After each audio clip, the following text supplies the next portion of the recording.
Irene is really cute. A voice became clear as the door opened. And then, when Luke said that name, I froze. I wondered who it was, but when I heard the voice, it was indeed Irene, my sister. Luke stupidly called out Irene's name over and over. Shaking, I realized that I had to capture this scene on video. So, I recorded evidence on my smartphone and quietly left the place. After a while, the two came out of the bedroom. Seeing me, they turned pale. I said to them, "Yeah, I sent the video of you two to Ken. Anyway, let's discuss what to do next with the four of us soon." Hearing this, Irene's face turned even paler. "What do you mean?" she asked. "Exactly what it sounds like. I've got the video as evidence." "What the heck have you done?" Irene exclaimed, becoming frantic. As I held up my smartphone, she lunged at me. "My name is Mariana Olsen. I'm a 45-year-old housewife. I have twin sons who are in the 6th grade. My sons are twins. I've heard that twins can be hereditary. As it turns out, I'm also a twin. I have a twin sister named Irene. We are identical twins, but it never really felt like we were sisters. More like rivals. Even if we weren't twins, I always felt compared to Irene while growing up. Eventually, I developed a strong complex towards her, and she seemed to prioritize beating me in everything. Irene was always the cute and friendly child, while I was shy, introverted. And I had a hard time with strangers, which made everyone first drawn to Irene. Despite being rivals, I adored Irene. She was always smiling and popular, something I aspired to be. But Irene apparently didn't feel the same. When we were kids, we often played together, but I always ended up with the unpleasant roles. "Mariana, you're it." During tag, I was always it. Even when a friend suggested rock paper scissors to decide, Irene would pressure me, "You want to do it, right?" Not wanting to be disliked by Irene or left out, I could only nod. Irene's behavior wasn't just during playtime. It was in 6th grade. During the time when roles for the school play were being decided. We were going to do a play of Snow White, but since I didn't think I could act, I wanted to be the narrator. However, I caught a cold and missed school on the day roles were assigned. "Oh, Mariana, you want to be the narrator? I'll tell the teacher."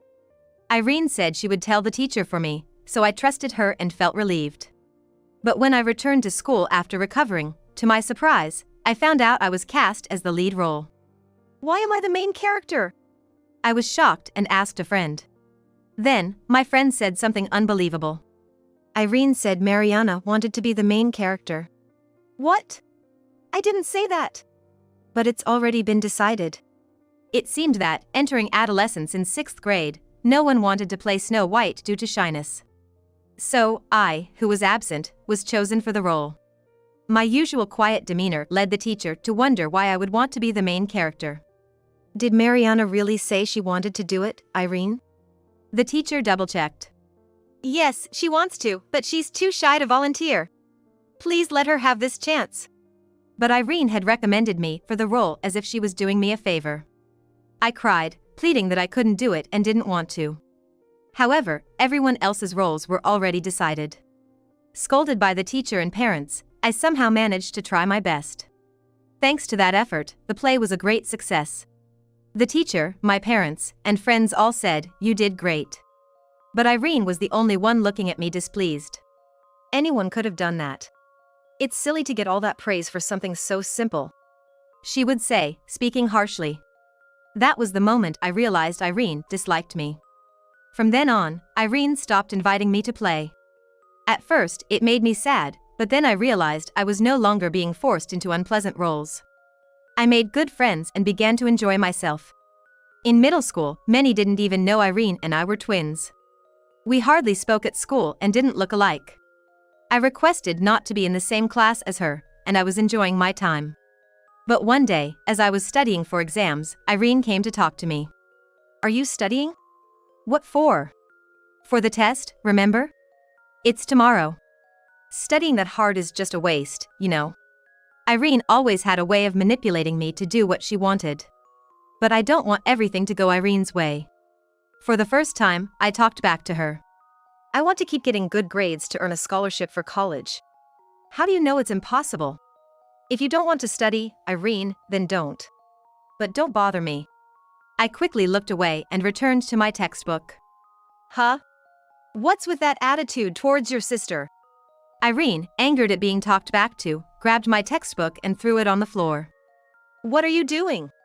Studying won't do you any good, ugly. You're just meant to be my slave. That day, we ended up in a physical fight. Our parents came running at the noise and stopped us, but by then, my textbook was torn to pieces.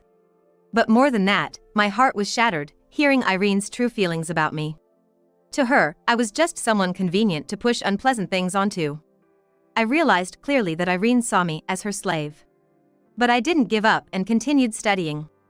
Luckily, my parents contacted the school on my behalf, and I got a new textbook. With their support, Irene stopped disturbing my studies, and I was able to focus. Thus, we became high school students, but we hardly spoke to each other and led our separate school lives, eventually going on to attend different universities. And then, I found employment. As an adult, I started living alone. That's when I met a man. His name was Luke Oliver. Luke and I were hired at the same time and came from similar backgrounds. Feeling a sense of kinship, we began to see each other, and he asked me out. Actually, I like you, Mariana. I would be happy if we could date. I was stunned to hear those words. I had feelings for Luke too. But I never had the courage to say such things. I wasn't pretty like Irene and had hardly any experience with love during my school years, so I couldn't believe that he felt the same way about me. I'm happy. If you're okay with me, then I'd love to. I felt over the moon to have my first boyfriend. Since starting to date Luke, I devoted myself to him, cooking meals and making lunchboxes. Luke also started visiting my place often, and we began living almost like we were cohabiting. Mariana, I'll cook dinner today. But it wasn't just me doing things for him. Luke was also cooperative with household chores. Doing chores together was fun, and I started to think that Luke and I could make a good married couple. After 3 years of dating, we decided to get married. I was very happy and excited about it, but there was one thing that worried me. Mariana, you're a twin, right? I'd like to meet your sister, Luke said one day. During our 3 years of dating, I had told him I had a twin sister, Irene, but he had never met her. In fact, I hadn't even told Irene about having a boyfriend. Since that big fight in middle school, there had been a deep rift between us. Yeah, that's right. But as we were getting married, it was inevitable that Irene and Luke would meet. I felt uneasy thinking about how Irene might scorn me, but I decided it was time to introduce them. Huh? Married? Since when? Irene exclaimed loudly on the phone when I called her after a long time. I had told our parents, but apparently, she hadn't heard yet. It seemed like this was the first time she's hearing about it. Yeah, and I want to introduce you to the man I'm going to marry. I'm kinda busy, you know? Well, if you insist, I guess I can meet him. As usual, Irene was condescending, but I asked her to make time. Irene hadn't changed since we were kids. So I thought I'd have to be the grown-up and accommodate her. We scheduled our visit home to match Irene's day off. Luke suggested that since we were all together, we should have a meal with our parents, so we arranged to meet at a restaurant. On the day, we went to the restaurant.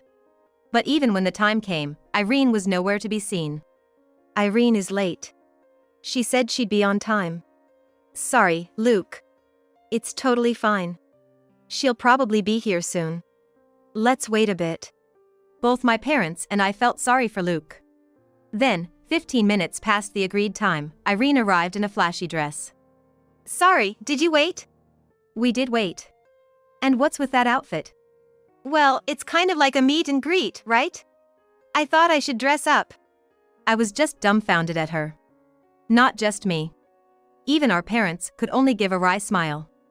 If she knew it was a meet and greet, I wish she hadn't been late without even a message. Especially if the reason was just to dress up. It wasn't very mature. But, since it was a special occasion, I held back my feelings. Then, Irene, Luke, and I introduced ourselves to each other. Mariana caught a handsome one. You work at the same place, so he must be making good money, right? Irene kept making rude remarks to Luke, who was meeting her for the first time. What do you do on your days off? With Mariana, I mean, before you started dating Mariana. Furthermore, Irene grilled Luke with questions like it was some kind of group date. My parents tried to stop her multiple times, but she wouldn't quit, saying, "It's fine. I just want to know what kind of person Mariana's husband will be." Luke kept up with her, assuring me, "Don't worry about it." By the end of the dinner, I was exhausted and couldn't help but sigh. But that wasn't the end of it. "Irene is an interesting person, huh? She's the complete opposite of Mariana. I always thought we were quite the Una-like twins." I replied with a wry smile. Then, Luke said something that caught me off guard. "Maybe you should take a page out of Irene's book? She's always smiling, great at conversation, and cute. If I'd met her first, who knows, huh?" I was taken aback. I had told him about my difficulties with Irene. Shocked more than angry by his comment, I retorted, "Then why don't you marry Irene? She said you were handsome too." He quickly apologized, seeming flustered. Sorry. It was just a joke. I'm glad I met you, Mariana, and I don't have any special feelings for Irene." "Then you shouldn't make comments that put me down and praise Irene." "I said it was a joke." Luke apologized again. I was shocked, but I didn't plan to call off our engagement over this. As long as he understood, that was fine. But then he said, "But Irene is a nice girl. It's shameful to be jealous of your sister, you know? We should all get along as a family. She's an adult now, it's different from the past." I had my reservations, but I knew our parents really wanted Irene and me to get along. However, I wished Luke would take my side more. Why did he try to bring me and Irene closer? But then again, it's not like there will be many opportunities for involvement anyway. But I didn't want to argue, so I just nodded to his words. A few days later, a message from Irene arrived. "Luke is too good for you. Should I take him?" I was horrified by her message. "What are you talking about?" I replied, only to receive a call from her immediately. Exactly what I said. "It's unbelievable that someone dull like you is getting married before me." She mocked me over the phone, laughing. "He's high-earning and well-educated. Hand him over to me. We're twins, after all, we've always shared everything." "Don't be ridiculous!" I shouted at her. I couldn't tolerate her treating Luke like an object, and her claim about sharing was absurd. I'd always been the one to take on the unpleasant tasks for Irene. That night, I told Luke about the conversation and warned him to be careful around Irene. But he seemed pleased and laughed off my words. "I'm flattered she liked me so much." "Don't worry, she's not serious. It's not a laughing matter. You never know what Irene might do." "Do you doubt my feelings?" "If I say it's okay, then it's okay," Luke said. Despite being such a wonderful person, it seemed like he had changed after meeting Irene. He affirmed everything about her, just because she was my sister. Aside from that, he remained the wonderful partner he always was. But my dissatisfaction grew whenever Irene was involved. "You don't need to worry so much." But as Luke said, as long as he didn't sway, there was nothing Irene could do.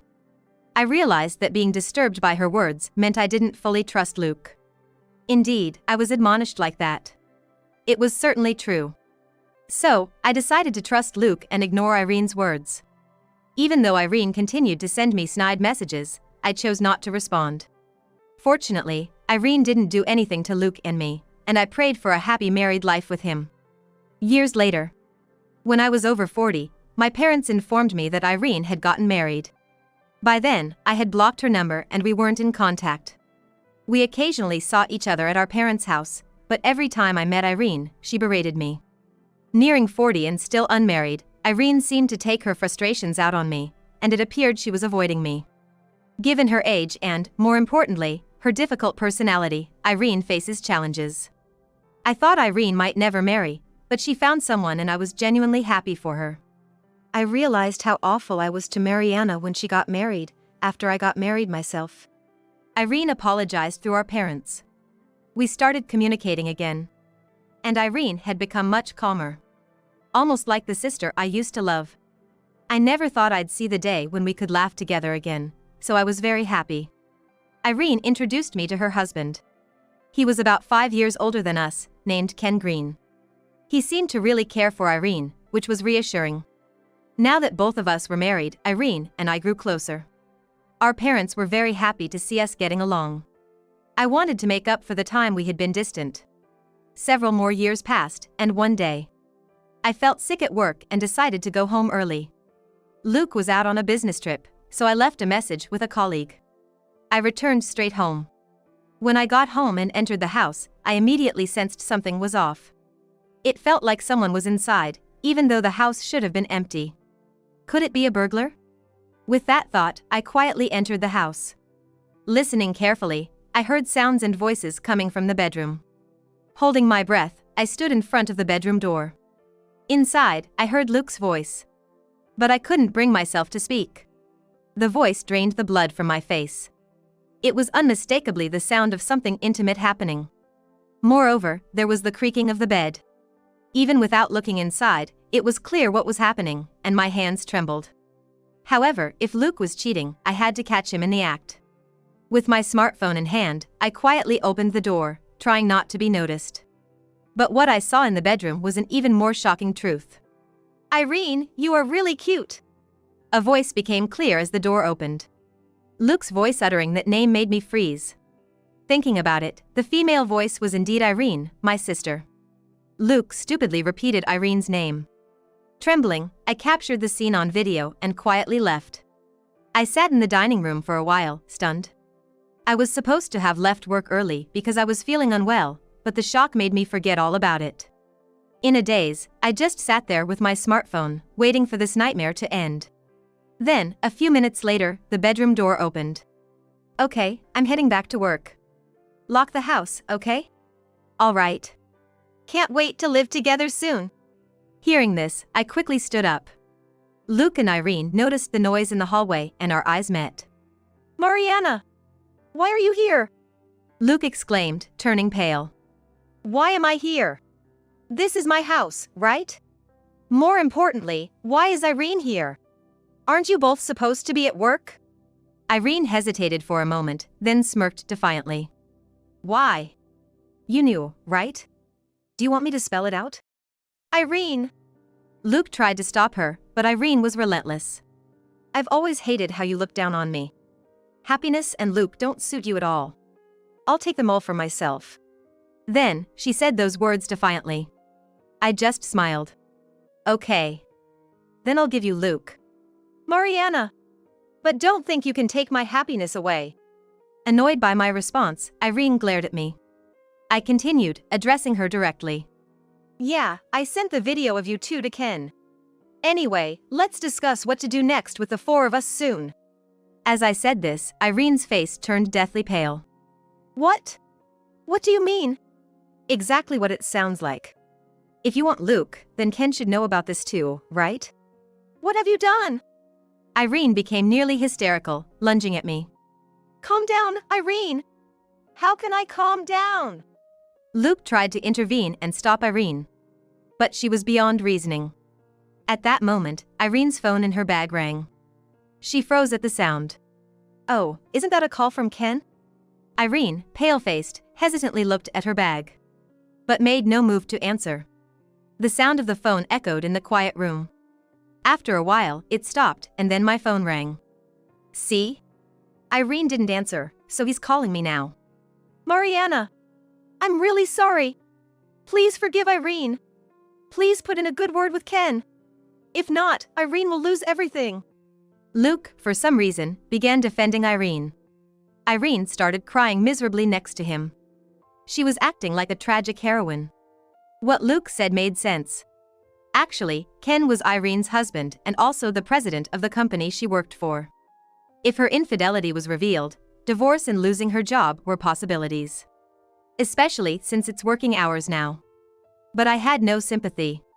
"She knew the consequences when she did it, right? I can't possibly vouch for her." I responded. "That's too harsh," Luke said, still trying to defend Irene. Annoyed by his words, I glared at him. "You're worried about her? Think again. It's not just Irene who's going to lose her family and job." At my shout, Luke flinched. He started sweating. Maybe he realized the meaning of my words.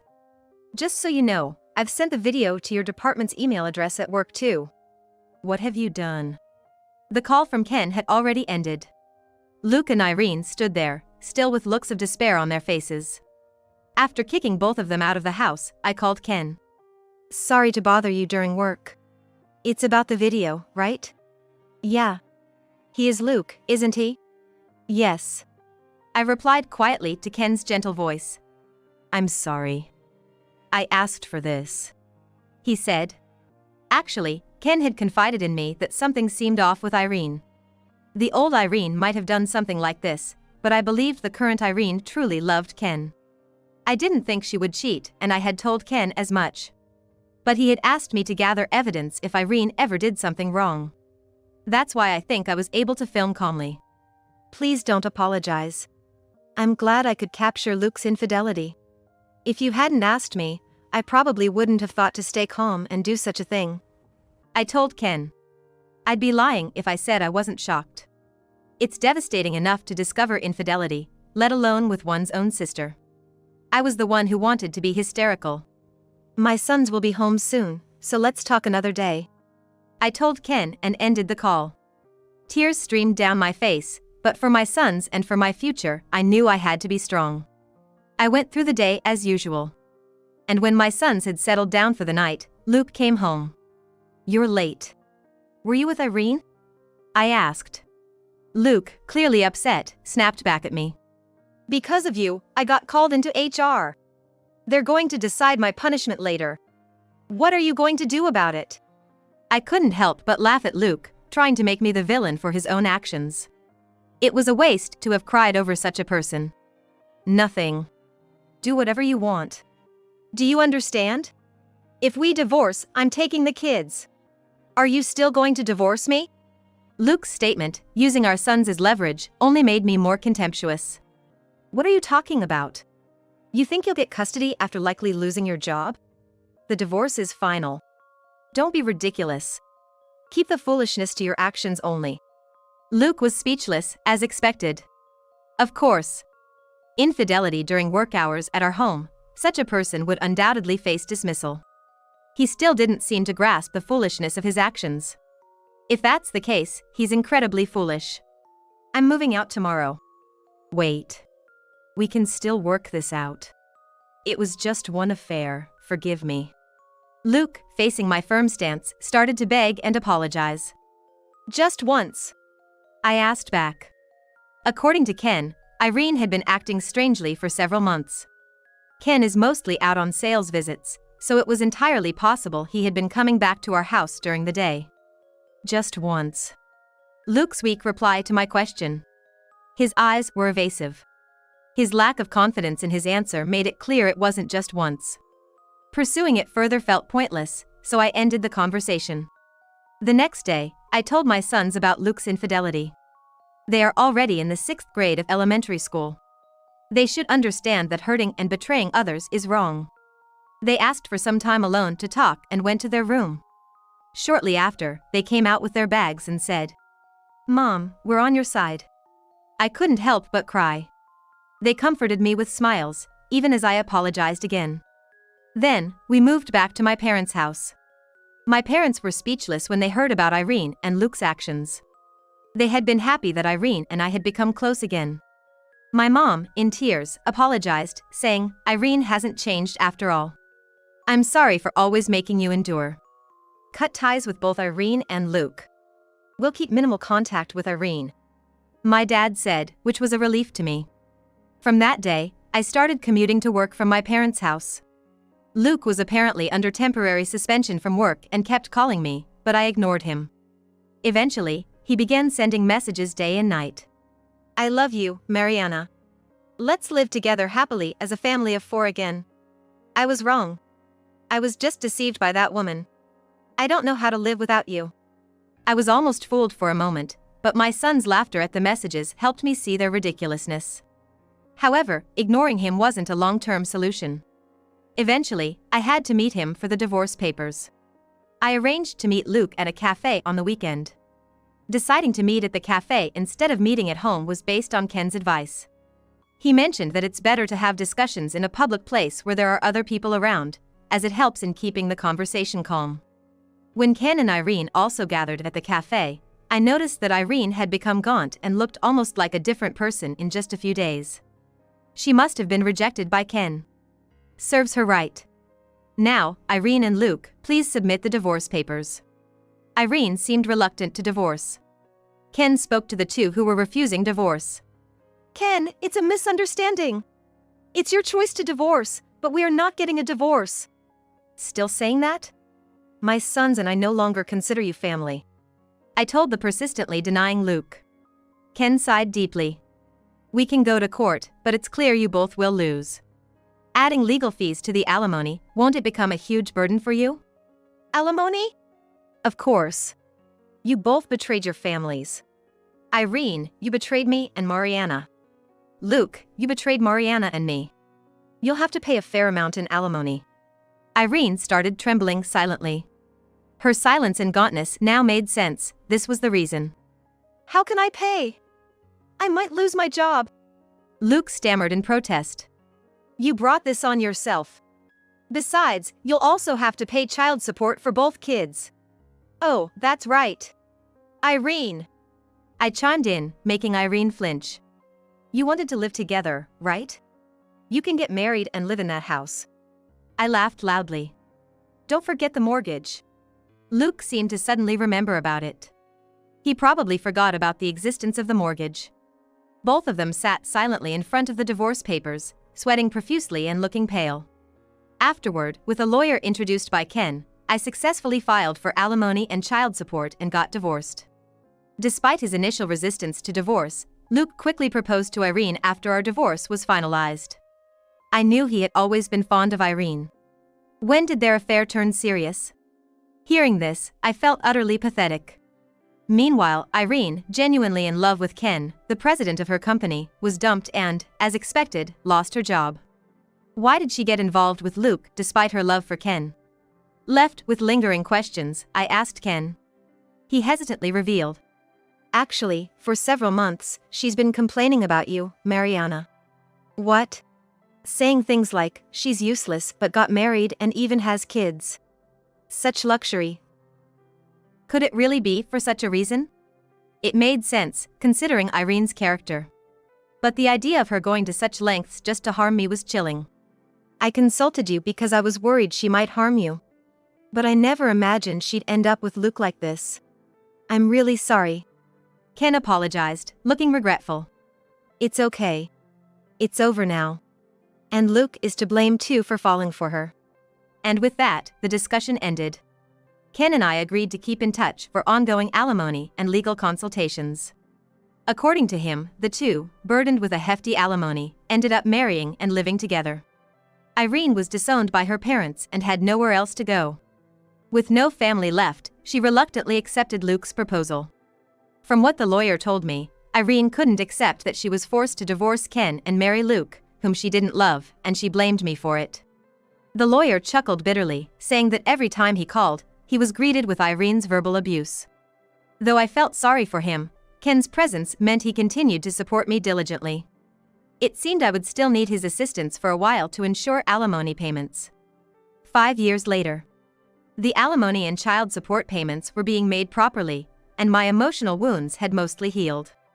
On a day when life seemed to have returned to normal, I received a call from the lawyer. Irene says she needs to talk to you. I refused. Whatever she had to say, it would likely just be an outburst of abuse, using me as a stress-relieving punching bag. I would never trust or forgive Irene again. I asked the lawyer to convey my refusal. However, Irene insisted it was urgent, and even Luke pleaded with me to meet. Their persistence wore me down, and I reluctantly agreed.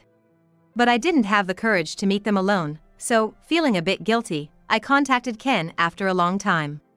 He graciously agreed to accompany me, and so I met with Irene and Luke after a long time. They sat solemnly at the cafe where we had agreed to meet. Irene's face lit up slightly with relief when she saw me. What do you want? Why did you call me here? I asked. Actually, I've developed renal failure and need dialysis. Irene said. I was taken aback. You both are the reason Irene's like this. She can't sleep without drinking, and yet she has to work for the alimony. You've broken her body with your actions. Luke accused me angrily, but I thought it was their own doing. Ken seemed to agree, sighing softly and looking exasperated. So what? I'm not reducing or refunding the alimony. Be thankful it's even split into installments. I said firmly, and Irene started crying, bowing her head. I'll pay the alimony. Please, I need a kidney. What? I exclaimed at this extreme request. There's no way I'm giving you one. As I refused, Luke said, You were born a twin to save Irene. You have a duty to help her. What are you talking about? Who's always been the one pushing unpleasant things onto me? Did Irene ever help me once? This is no small matter. Irene's life is at stake.